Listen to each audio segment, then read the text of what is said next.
China. Tonight, the CDC is sounding the alarm and issuing its most urgent travel warning to stop the spread right here. But there are now 2 more possible cases in the U.S., one in Los Angeles, another in Texas. Now, that's in addition to a confirmed case in Everett, Washington. The death toll is up to 18, with more than 600 people infected. Carter Evans has the very latest. Today, a Texas A&M student showing possible coronavirus symptoms put the College Station community on edge. If there's a confirmed case, contact tracing will begin, and all contacts will be monitored for development of symptoms. In Wuhan, China, where the virus first emerged, police barricaded roads, blocked access to trains, and patrolled the airport as the city shut down in an effort to contain the virus. Inside hospitals, people are scrambling for screenings, and at supermarkets, worried residents cleared shelves. The streets of this typically vibrant community are now a ghost town. Chinese authorities are ordering similar shutdowns in the nearby cities of Guangdong and Ezhou, affecting nearly 20 million people. That's more than the populations of New York City, Los Angeles, and Chicago combined. China's capital, Beijing, canceled major events around the Lunar New Year holiday indefinitely as the virus spreads to 8 countries, sickening more than 600. In Boston, Moderna Therapeutics has ramped up its research to create a vaccine specific to the new virus. The company is partnering with the National Institutes of Health, which says a vaccine could be ready for human testing in as few as 3 months. Officials in Beijing have now canceled major events associated with this week's Chinese Lunar New Year celebrations. And it is not the only drastic measure Chinese officials are taking. Wuhan, which is the city right at the epicenter of the outbreak, and 2 nearby cities in the central region, they are now in transport lockdown, effectively in quarantine, with no buses, no trains, no flights allowed in or out.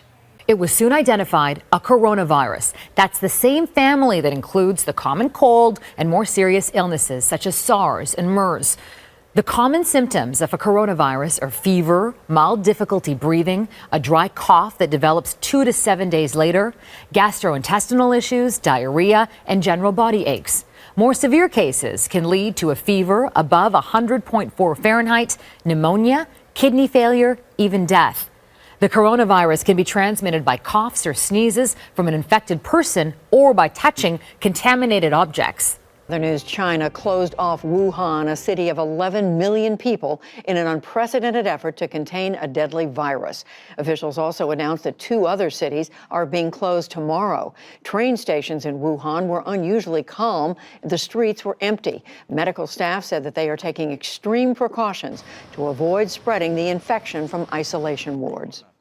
So, according to the international health regulations, the main treaty in the field of health, Dr. Tedros has convened an emergency committee about the novel coronavirus epidemic in China. And the question was whether this event constitutes a public health emergency of international concern. The advice to the DG, which is provided by the emergency committee, is that now is not the time. But why is the coronavirus, a type of respiratory virus, causing global concern?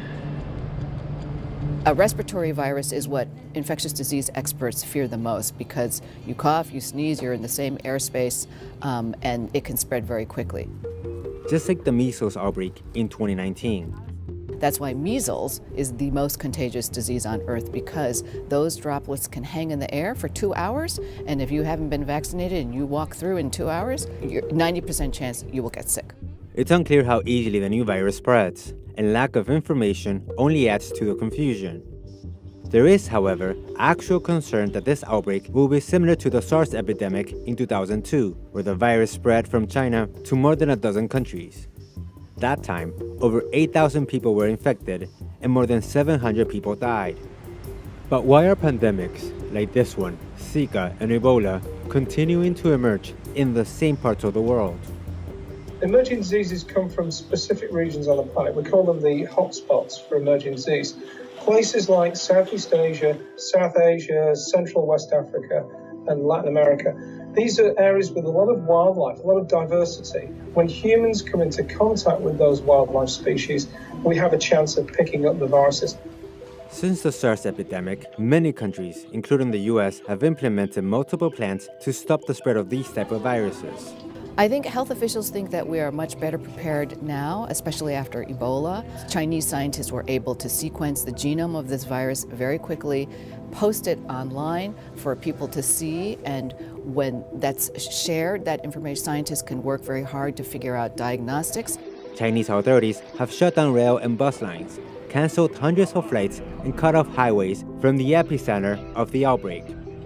And to protect against infection from this and other viruses, the CDC recommends basic hygiene techniques like constantly washing hands, staying hydrated, and coughing into one's arm or a tissue.